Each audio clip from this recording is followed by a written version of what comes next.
On December 8, 2025, we achieved the integration, test and employment of an air-to-air missile of an MQ28.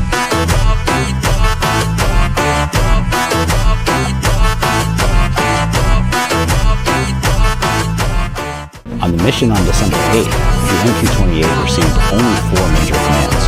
The first was to take off. The second was to go establish an orbit in a defensive counter-air patrol. The third was to leave the cap and go autonomously intercept the target. And the fourth was to arm its system and release its weapons when it got on firing parameters.